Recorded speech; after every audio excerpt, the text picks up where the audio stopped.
اور ہم نے آپ سے پہلے کوئی رسول نہیں بھیجا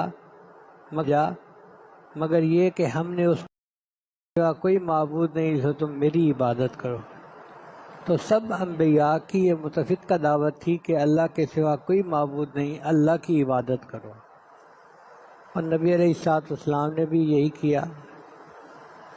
اللہ نے ارشاد فرمایا فَاعْلَمْ أَنَّهُ لَا إِلَٰهَ إِلَّا اللَّهُ، اے محبوب جان لیجئے کہ اللہ کے سوا کوئی معبود نہیں۔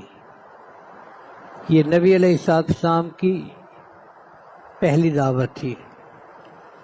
طارق بن عبداللہ محاروی فرماتے ہیں کہ میں نے نبی علیہ السلام کو ایک مرتبہ بازار میں جاتے ہوئے دیکھا۔ آپ کے جسم پر سرخ رنگ کا جبہ تھا۔ آپ پکار رہے تھے یا ایھا الناس قولوا لا الہ الا اللہ تفلحوا، اے لوگو لا الہ الا اللہ پڑھو فلاح پا جاؤ گے۔ اور ایک شخص پتھر لے کر آپ کا پیچھا کر رہا تھا۔ اس نے آپ کے پاؤں مبارک کو زخمی کر دیا تھا اور کہتا تھا لوگو اس کی بات مت سنو چونکہ یہ جھوٹا ہے۔ میں نے پوچھا یہ کون ہے؟ لوگوں نے بتایا کہ یہ قریشی نوجوان عبد المطلب کا بیٹا ہے۔ میں نے پوچھا اس کے پیچھے پتھر مارنے والا کون ہے؟ لوگوں نے کہا یہ اس کا چچا ابو لہب ہے۔ یعنی نبی علیہ السلام کلمے کی دعوت دے رہے تھے اور چچا جو تھا وہ ان کو پتھر مار رہا تھا۔ اس کلمہ طیبہ کے 20 نام ہیں۔ ایک نام ہے کلمۃ الرب۔ اللہ تعالیٰ فرماتے ہیں وَتَمَّتْ کَلِمَةُ رَبِّكَ صِدْقًا وَعَدْلًا، اور تیرے رب کا کلمہ سچائی اور انصاف کے اعتبار سے پورا ہے۔ دوسرا نام ہے کلمۃ التقویٰ۔ اللہ تعالیٰ ارشاد فرماتے ہیں فَأَنزَلَ اللَّهُ سَكِينَتَهُ عَلَىٰ رَسُولِهِ وَعَلَى الْمُؤْمِنِينَ وَعَلَّمَهُمْ كَلِمَةَ التَّقْوَىٰ وَكَانُوا أَحَقَّ بِهَا وَأَهْلَهَا۔ تو یہاں کلمۃ التقویٰ سے مراد کلمہ طیبہ ہے۔ تیسرا ہے عروۃ الوثقیٰ۔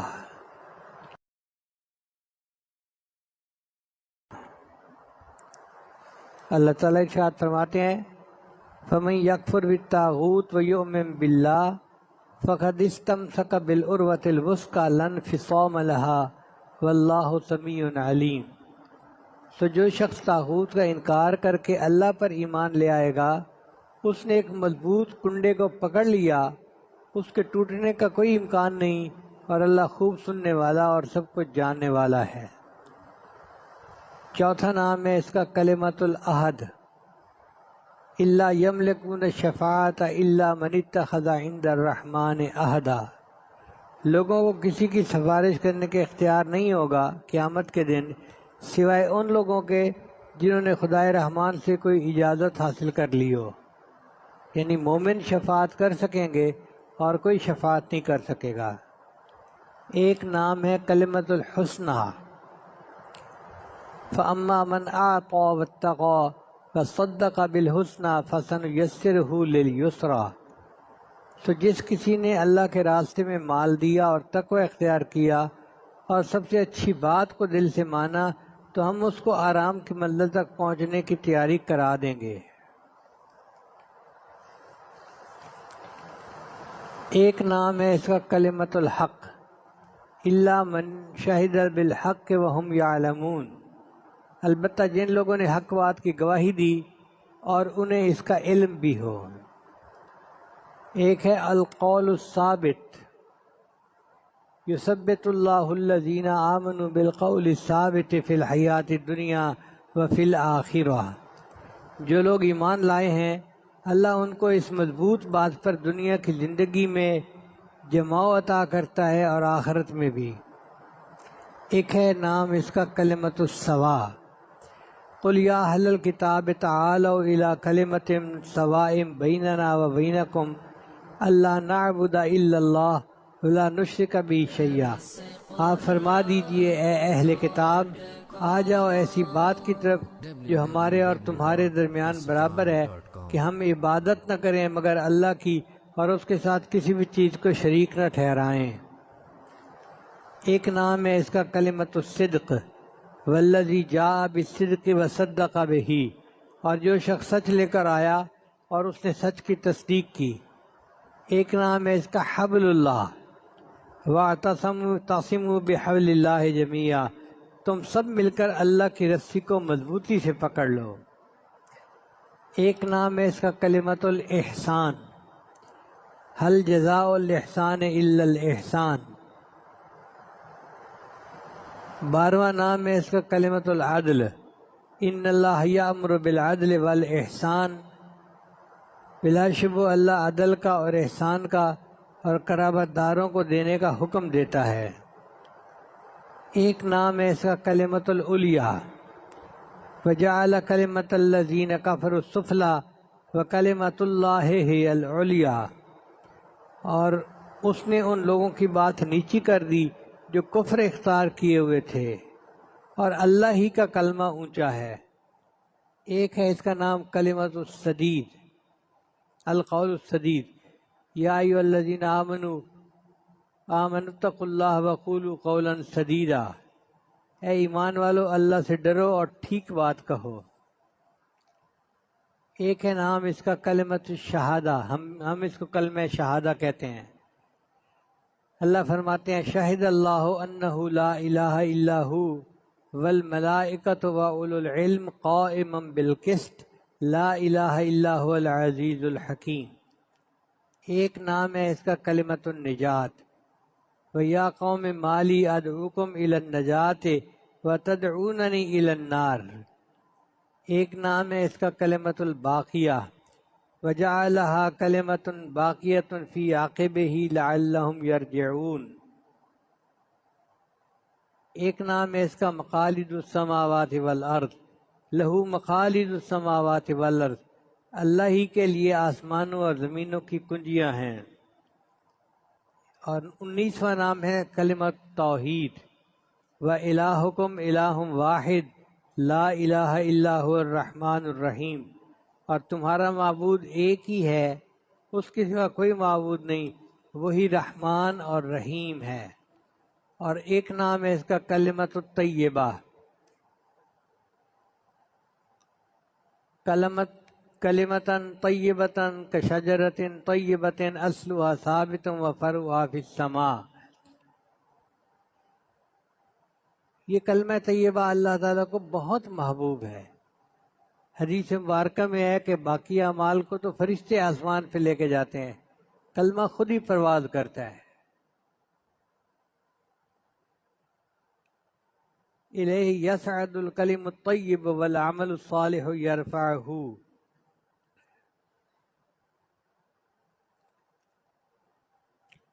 نبی اسلام نے ارشاد فرمایا کوئی بندہ ایسا نہیں کہ لا الہ الا اللہ کہے اور اس کے لیے آسمانوں کے دروازے نہ کھل جائیں یہاں تک کہ یہ کلمہ سیدھا عرش تک پہنچتا ہے، یہ بشرطے کہ وہ گناہ کبیرہ سے بچنے والا، یعنی بندہ گناہ کبیرہ سے بچے تو اس کا جو پڑھا ہوا کلمہ ہے وہ سیدھا اللہ تعالیٰ تک پہنچ جاتا ہے۔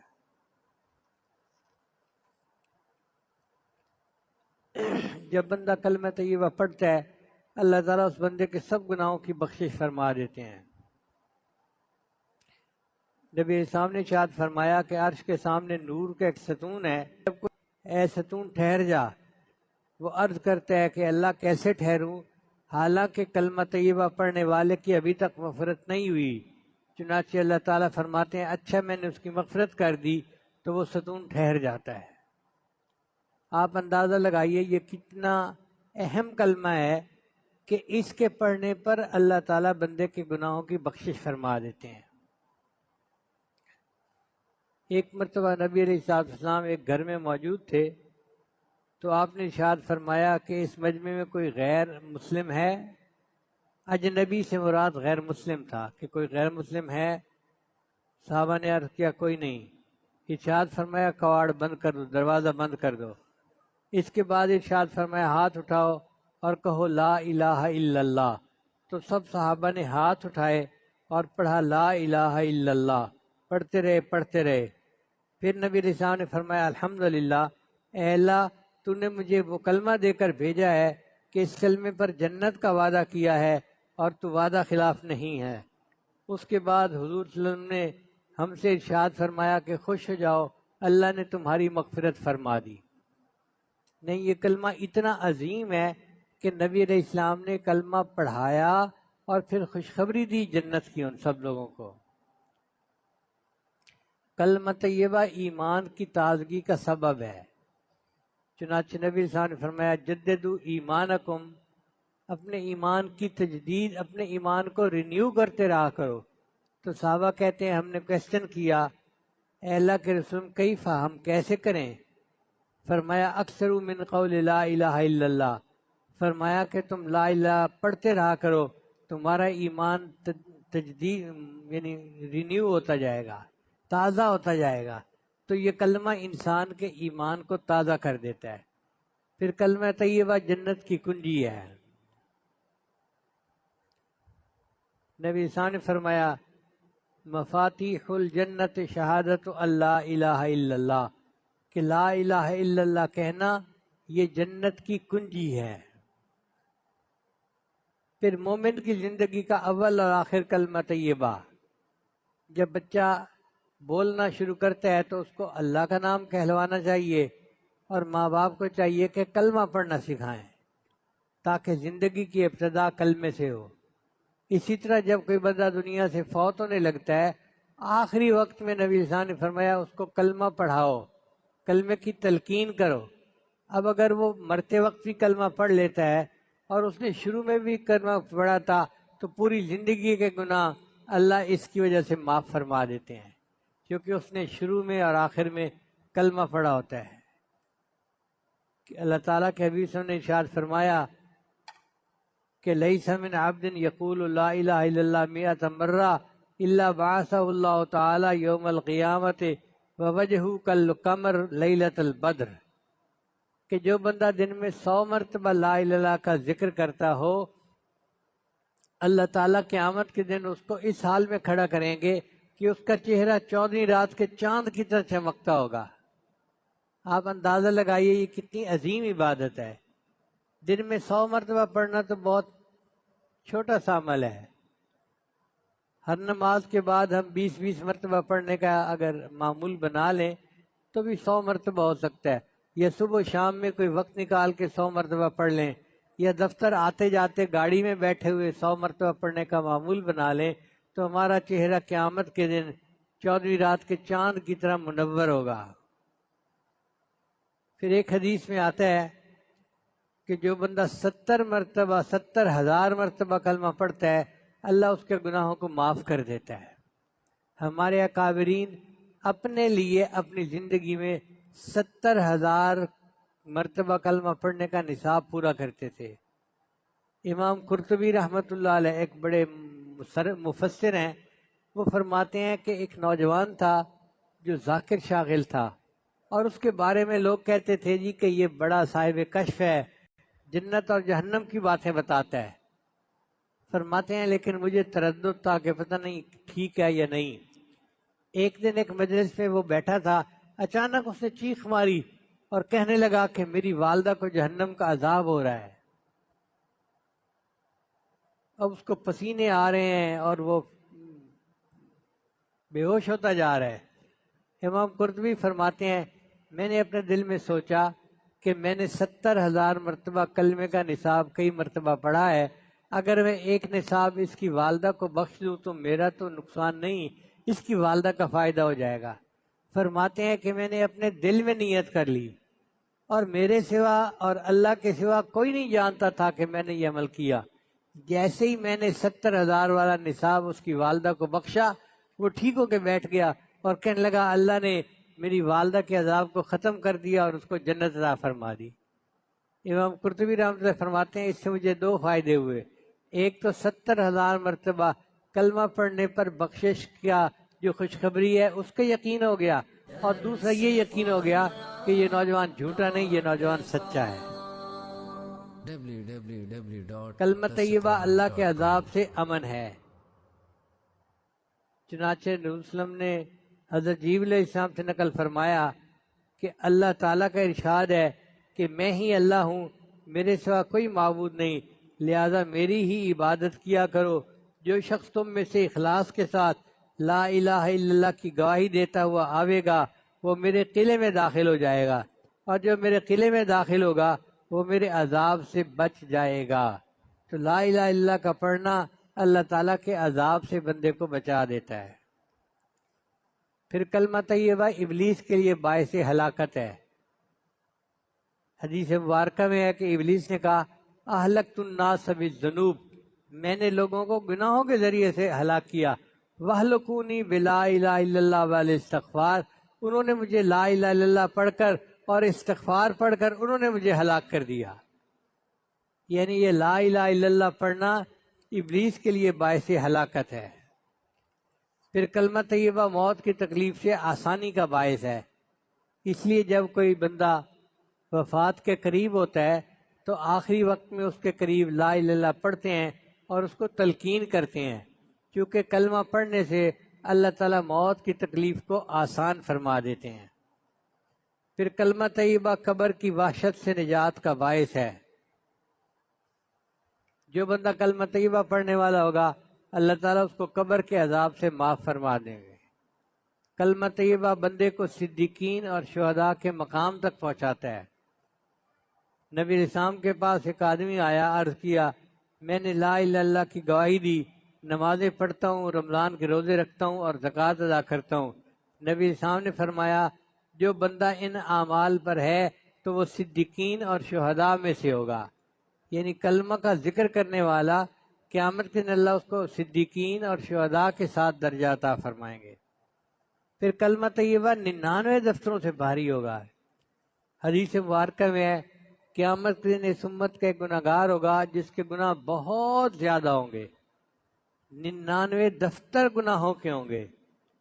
اس کی مثال ایسے سمجھیں کہ جیسے آپ کسی سبجیکٹ کے نوٹس بناتے ہیں، ایک کاپی ختم ہو جاتی ہے تو پھر دوسری کاپی، پھر تیسری کاپی، پھر چوتھی کاپی، اس کے بھی گناہ اتنے ہوں گے کہ گناہ لکھتے لکھتے 99 رجسٹر گناہوں کے بن جائیں گے۔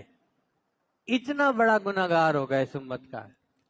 اس کے ایک پلڑے میں 99 دفتر رکھ دیے جائیں گے اور دوسرے میں اس کے اعمال رکھ دیے جائیں گے، تو اعمال تھوڑے ہوں گے اور رجسٹر کا جو بوجھ ہوگا زیادہ ہوگا، تو وہ بندہ سمجھے گا کہ اب میری پکڑ ہو جائے گی۔ اللہ فرمائیں گے میرے بندے میں کسی پر ظلم نہیں کرتا، تیرا ایک عمل ہمارے پاس باقی ہے، ہم تجھے وہ دیتے ہیں۔ چنانچہ فرشتہ بطاقہ، کاغذ کی پرچی جو ہوتی ہے نا، چھوٹی سی پرچی، اس کو بطاقہ کہتے ہیں عربی میں، وہ بطاقہ لا کے دے گا، وہ کہے گا یا اللہ 99 دفتر کے مقابلے میں یہ کاغذ کی پرچی کیا حیثیت رکھتی ہے؟ اللہ فرمائیں گے کہ تو اس کو اپنی نیکی کے پلڑے میں تو ڈال۔ جب وہ پلڑے میں ڈالے گا وہ اتنی بھاری ہوگی کہ اس کا نیکیوں کا پلڑا جھک جائے گا اور گناہوں کا پلڑا ہلکا ہو جائے گا۔ تو حیران ہو کر پوچھے گا کہ اس پرچی پر کیا لکھا ہوا تھا؟ اس کے اوپر لکھا ہوگا لا الہ الا اللہ محمد الرسول اللہ، یعنی کلمہ اس نے پڑھا ہوگا، یہ کلمہ 99 دفتر گناہوں سے زیادہ بھاری ہو جائے گا قیامت کے دن۔ پھر کلمہ طیبہ ایمان کا سب سے اہم شعبہ ہے۔ نبی صاحب نے فرمایا کہ ایمان کے 70 شعبے ہیں اور ان میں سے سب سے اول شعبہ وہ لا الہ الا اللہ کہنا ہے۔ پھر کلمہ طیبہ شفاعت نبوی کا سبب ہے۔ جو بندہ کلمہ پڑھنے والا ہوگا قیامت کے دن نبی اسلام اس بندے کی شفاعت کریں گے۔ کلمہ طیبہ جان و مال کی حفاظت کا ذریعہ ہے۔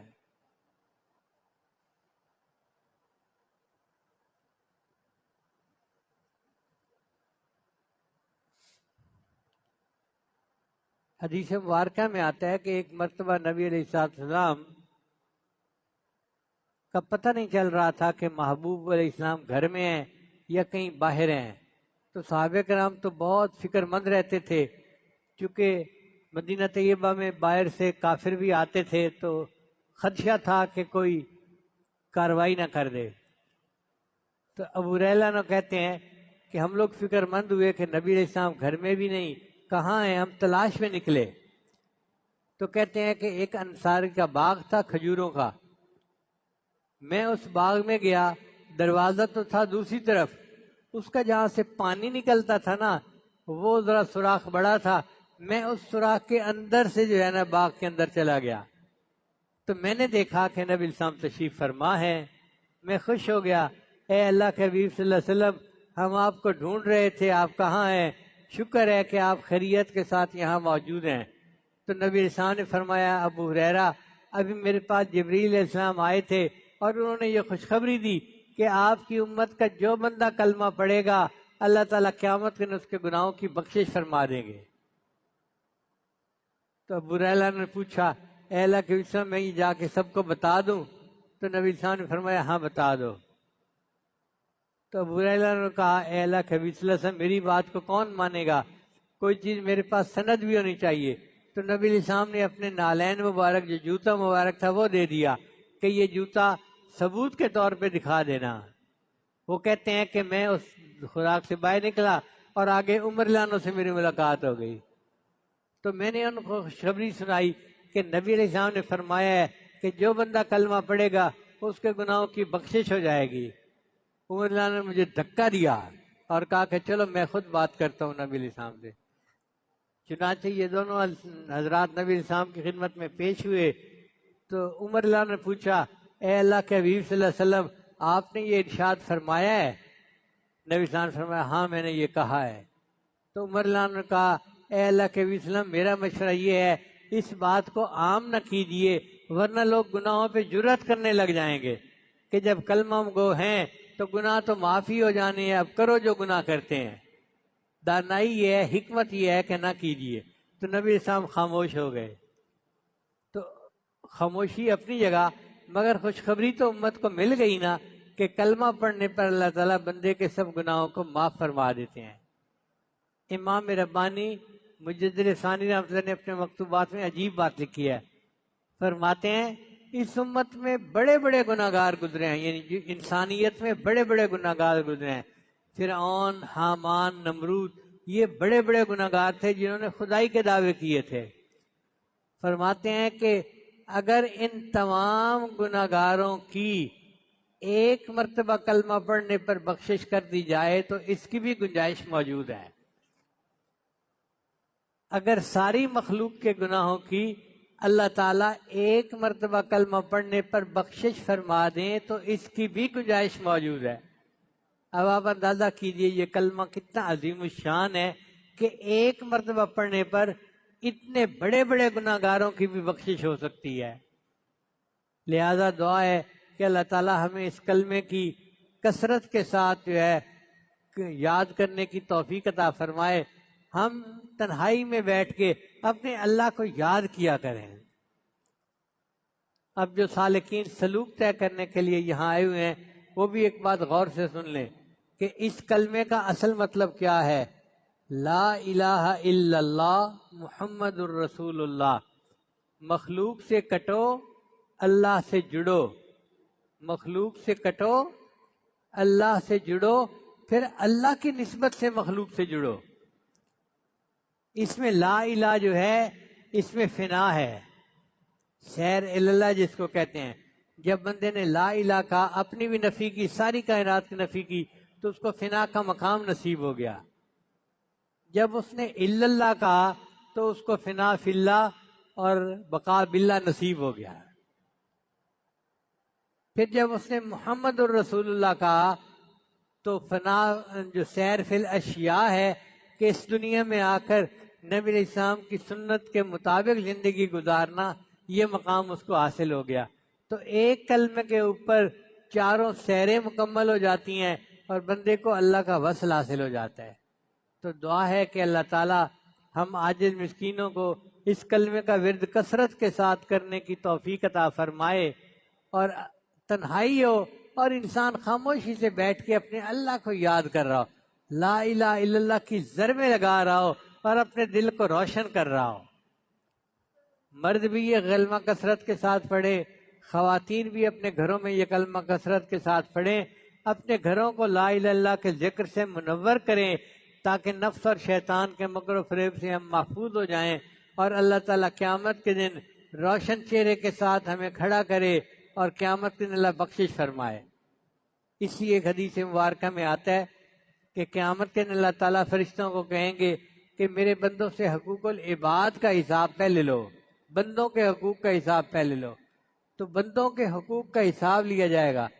جب بندوں کے حقوق ہو جائیں گے تو اللہ تعالیٰ فرمائیں گے اب کیا بچا؟ فرشتے کہیں گے اللہ اب صرف تیرا حق باقی ہے۔ اللہ فرمائیں گے مجھے اپنے ان بندوں سے حساب لیتے حیا آتی ہے، جس نے بھی کلمہ پڑھا اس کو کہو کہ وہ جنت میں داخل ہو جائے۔ ربما یود الذین کفروا لو کانوا مسلمین، یہ وہ وقت ہوگا جب کافر بھی تمنا کریں گے کاش ہم نے بھی کلمہ پڑھا ہوتا۔ یہ کلمہ اتنا عظیم ہے، اللہ تعالیٰ ہمیں اس کے بار بار ورد کی توفیق عطا فرمائے اور اس کی نور سے اللہ ہمارے